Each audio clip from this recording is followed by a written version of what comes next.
오늘 성경 말씀은 히브리서 11장 5절에서 6절입니다. 오늘 본문은 에녹에 대한 말씀입니다. 히브리서 기자는 에녹의 인생을 한 절로 요약하고 있습니다.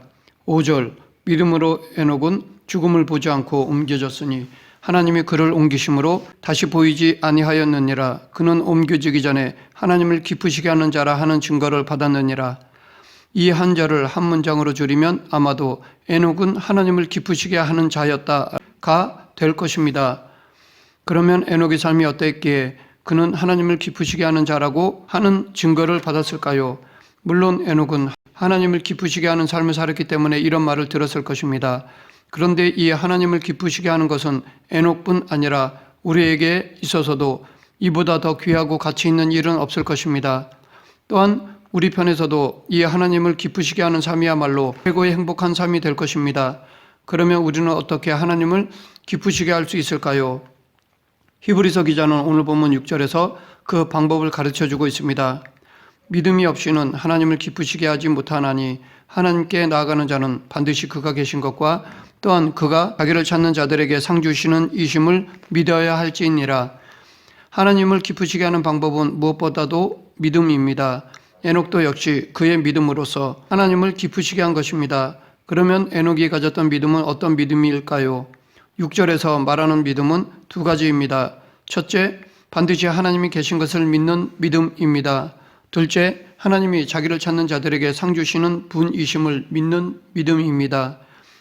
이로 보건대 에녹은 하나님이 계신 것을 믿었고 또한 하나님을 찾는 자였다는 것을 알 수 있습니다. 얼핏 보기에는 별로 특별해 보이지 않는 것이 사실입니다. 왜냐하면 우리 모두가 하나님이 계신 것을 믿기 때문이고 또한 우리도 하나님을 찾는 자들이기 때문입니다. 그러나 오늘 본문과 창세기 5장에 기록된 에녹에 대한 기사를 종합해 보면 에녹이 하나님이 계신 것을 믿었다는 것은 단지 하나님의 존재를 믿었다는 것 이상을 의미한다는 것을 알 수 있습니다. 창세기 기자는 에녹에 대해서 한 가지 정보를 우리에게 주고 있는데 그것은 바로 에녹이 하나님과 동행했다는 것입니다. 이것은 곧 하나님이 계신 것을 믿어야지만 하나님과 동행할 수 있다는 것입니다. 이 말은 당연한 것이지만 반면에 그렇지 못할 수도 있다는 것을 말하는 것이기도 합니다. 즉 하나님이 계신 것을 믿지만 삶에서 동행하지 않을 수도 있다는 것입니다. 그런데 성경은 하나님이 에녹과 동행했다고 하지 않고 에녹이 하나님과 동행했다고 기록하고 있습니다. 사람인 에녹이 눈에 보이지 않는 하나님과 동행했다는 것입니다. 어떻게 이것이 가능할까요? 이것은 에녹이 매 순간마다 하나님이 자기와 함께 계심을 믿음으로써 동행했다는 것을 의미합니다. 즉, 늘 하나님을 인식하며 살았다는 것입니다. 종교개혁자들이 말하는 코람데오의 삶을 살았다는 것입니다. 이렇게 늘 하나님을 인식하며 살았기에 에녹의 믿음은 하나님의 존재에 대한 믿음 그 이상이었던 것입니다. 많은 사람들이 하나님을 믿는다고 말합니다. 그러나 그들의 삶을 보면 하나님이 없는 경우가 많습니다. 디도서 1장 16절에 보면 그들이 하나님을 시인하나 행위로는 부인하니 라고 하였습니다.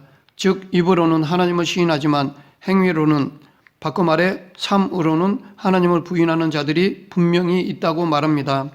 이런 사람들을 우리는 실천적 무신론자라고 말하기도 합니다. 이론적으로는 하나님의 존재를 믿기에 무신론자라고 말할 수 없지만 삶 속에서는 하나님의 살아계심을 믿고 살아가는 자라고 도저히 인정할 수 없어서 무신론자라고 말할 수밖에 없는 자들입니다. 그래서 실천적 무신론자라고 하는 것입니다. 정리하면 하나님이 계신 것을 믿어도 하나님의 존재를 믿어도 얼마든지 실천적 무신론자가 될 수 있습니다. 그러나 에녹은 삶 속에서 함께 하시는 하나님을 매 순간 믿음으로 하나님과 동행했고 이것이 하나님을 기쁘게 하였습니다. 우리는 정말 하나님과 동행하고 있습니까? 정말 하나님이 살아계심을 믿고 있습니까? 오늘날 그리스도인들이 정말 하나님이 살아계심을 믿고 하나님과 동행한다면 세상은 달라질 것입니다. 반대로 세상이 달라지지 않고 변화되지 않는다는 것은 곧 우리 그리스도인들이 하나님의 살아계심을 삶 속에서 철저하게 믿지 못하고 하나님과 동행하고 있지 못하다는 것을 의미하는 것입니다. 신앙은 생각이나 말로 하는 것이 아니라 삶으로 살아내는 것입니다. 그러하기에 실제적인 전도는 입으로 복음을 전하는 것보다 삶으로 복음을 실천할 때 불신자들이 그런 믿음의 삶을 보고 예수님을 알게 됩니다. 초대교회 때에도 그리스도인들의 성결한 삶이 핍박 중에도 복음을 전할 수 있는 통로가 되었던 것입니다. 초대교회 성도들의 거룩한 삶을 보고 불신자들이 복음에 마음이 열린 것입니다. 그러므로 하나님이 살아계심을 믿는다면 모든 만남 속에서, 모든 대화 속에서, 모든 관계 속에서 우리는 함께 하시는 하나님을 의식해야 합니다. 이것이 하나님과 동행하는 것입니다.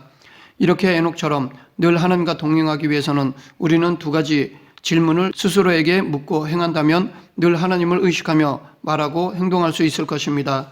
그 첫째가 만약 예수님이시라면 그 사람에게 무엇을 하실 것인가 이고, 둘째가 상대가 예수님이시라면 내가 무엇을 할 것인가 입니다. 성경은 우리에게 모든 일을 죽게 하듯 하라고 권면하고 있습니다. 이렇게 모든 일을 죽게 하듯 하고 모든 사람을 주님 대하듯 하는 것이 곧 하나님과 동행하는 삶인 것입니다. 매사에 이 두 가지 질문을 스스로에게 던지고 행한다면 우리는 성령의 열매를 맺을 수 있습니다. 하나님이 기뻐하실 것입니다. 우리는 혼자 있어도 혼자가 아닙니다. 하나님이 함께하고 계신 것입니다. 그러하기에 아무도 보는 이가 없을 때에도 하나님이 동행하고 있다는 것을 늘 기억해야 합니다. 아무도 보는 이가 없어도 하나님은 지켜보고 계심을 믿고 그분 앞에서 신실하고 진실하고 거룩하게 살아가는 것이 곧 하나님과 동행하는 것입니다. 모든 그리스도인들이 이렇게 살아갈 때 세상은 달라질 것입니다. 하나님과 동행한다는 것은 하나님과 함께 걷는다라는 뜻입니다. 이것은 다시 두 가지 의미로 생각해 볼 수 있습니다. 첫째, 하나님 앞에서 걷는다라는 것입니다. 창세기 17장 1절에 보면 하나님이 아브라함에게 너는 내 앞에 행하며 완전하라 라고 하시는데 이것은 내 앞에서 걸어서 완전하라 라는 의미입니다.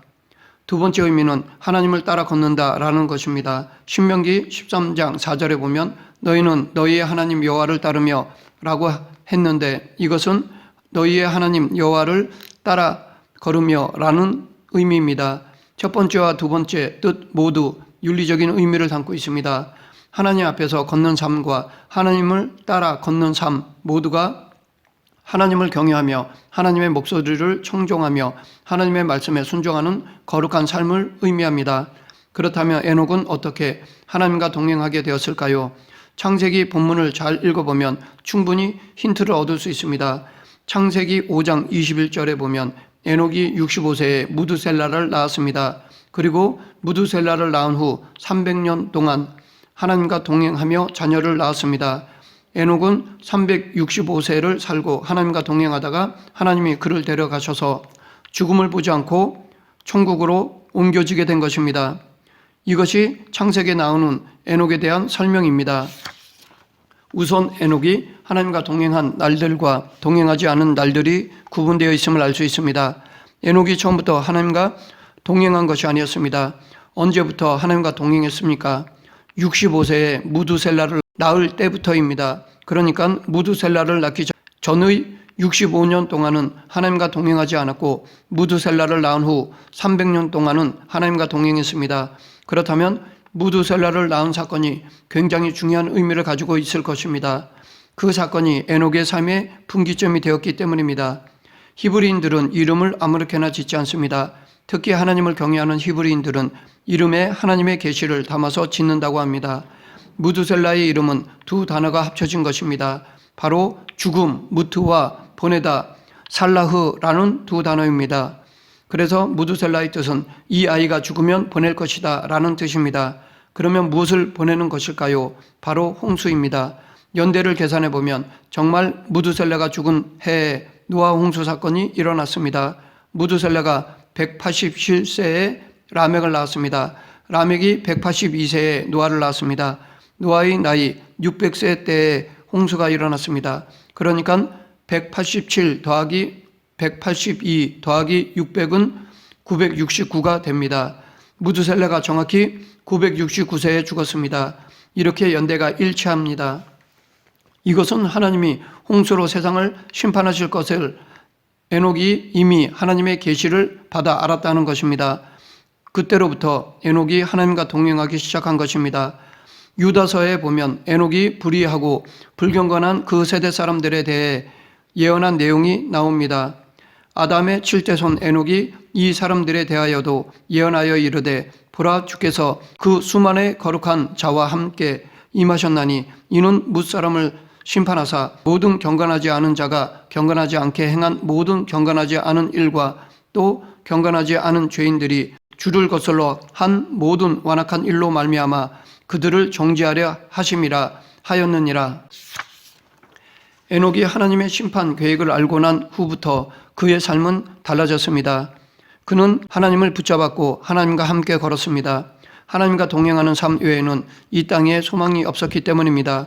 그리고 그 세대 사람들에게 하나님의 심판에 대해 경고하며 예언하였습니다. 에녹의 시대도 소돔과 고모라와 별 다르지 않았습니다. 먹고 마시고 취하고 죄짓고 그런 사람들이 대부분이었습니다. 에녹은 셋의 후손으로 아담의 7대손입니다. 그런데 라멕은 가인의 후손으로 아담의 7대손입니다. 동시대를 살았던 두 사람의 삶은 완전히 상반되었습니다. 라멕은 2명의 아내를 취한 최초의 사람이었고 자신의 상함으로 인하여 소년을 죽인 살인자였습니다. 그는 칼을 믿고 살았습니다. 그러니 에녹이 살았던 시대가 얼마나 부패하고 타락했는지를 알 수 있습니다. 그런 시대 속에서 살았던 에녹은 시대의 거센 물결에 휩쓸리지 않고 하나님의 심판 계획을 미리 깨닫고 하나님을 붙잡고 하나님과 동행했던 것입니다. 이 세상은 소망이 없습니다. 에녹의 시대만 그런 것이 아니라 지금도 마찬가지입니다. 베드로는 베드로후서 3장 7절에서 이제 하늘과 땅은 그 동일한 말씀으로 불사르기 위하여 보호하신 바 되어 경건하지 아니한 사람들의 심판과 멸망의 날까지 보존하여 두신 것이니라 라고 하였습니다. 즉 노아 홍수로 온 세상이 물로 심판을 받았다면 이제 세상은 불로 심판받기까지 잠시 보존되는 것뿐이라는 것입니다.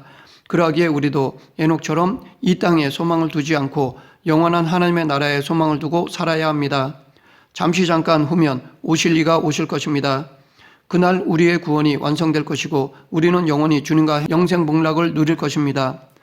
마지막으로 6절 하반절을 보면 또 그가 자기를 찾는 자들에게 상 주시는 이심을 믿어야 할지니라 라고 하였습니다.